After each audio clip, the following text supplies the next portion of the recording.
Assalamualaikum warahmatullahi wabarakatuh.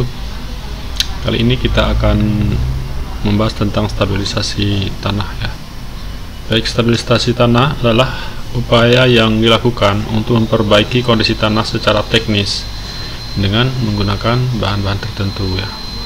Tujuan dari stabilisasi tanah itu sendiri adalah pertama untuk meningkatkan kerapatan tanah, menambah material yang tidak aktif sehingga meningkatkan kohesi dan tahanan gesek yang timbul, menambah bahan untuk menyebabkan perubahan-perubahan kimia atau fisis pada tanah, kemudian menurunkan muka air tanah atau drainase tanah, dan mengganti tanah yang buruk jika diperlukan. Nah, untuk tanah lunak dan tanah gambut, terutama tanah lunak yang punya NSPT 4 dan gambut yang punya kadar air yang sangat tinggi, maka stabilisasi itu dapat dilakukan dengan perbaikan karakteristik geseran, perbaikan kemampatan, pengurangan permeabilitas, dan perbaikan karakteristik dari tanahnya. Selanjutnya, untuk stabilisasi tanah untuk tanah lunak dan kohesif, maka upaya yang dilakukan ada beberapa cara ya.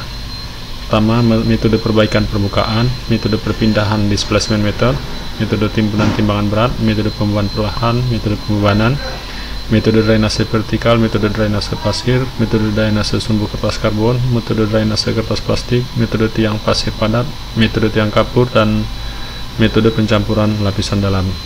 Selanjutnya, untuk kasus lapisan tanah dasar berpasir atau tanah lepas yang beresiko terjadinya likuifaksi ketika adanya gempa yang dapat menyebabkan kerusakan berat, maka upaya yang dilakukan untuk stabilisasi dapat dilakukan dengan menggunakan metode tiang pasir padat atau metode fibroprotesi. Selanjutnya, untuk lapisan dangkal, maka upaya stabilisasi yang dapat dilakukan adalah melalui proses pemadatan secara fisik, kemudian metode kimia, penambahan bahan kimia seperti growting dengan menggunakan semen, kapur, dan metode pembekuan. Selanjutnya, untuk lapisan lempung yang mengembang yang mempunyai nilai liquid limit lebih besar dari 40% dan plastik index lebih besar dari 15%, maka upaya stabilisasi dapat dilakukan dengan dicampur dengan menggunakan kapur 2-4%, kemudian dipadatkan pada keadaan yang lebih basah dari optimum 3-4% dari kepadatan optimum ya. Selanjutnya, mengontrol perubahan kadar air dari nilai referensinya.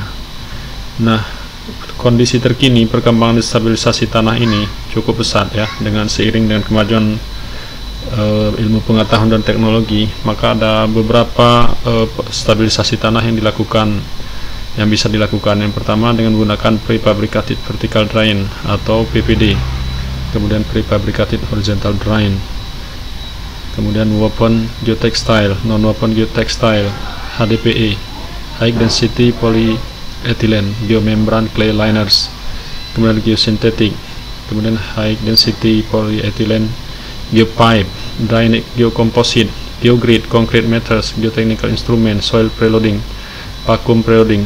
Nah, semua dari kondisi ini adalah merupakan teknologi terkini ya tentang stabilisasi tanah ini.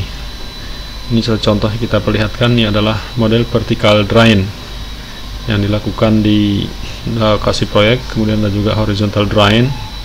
Selanjutnya, dengan menggunakan woven geotextile, dan juga ada pemakaian geomembran clay liner, dan ada juga pemakaian geosynthetic seperti ini.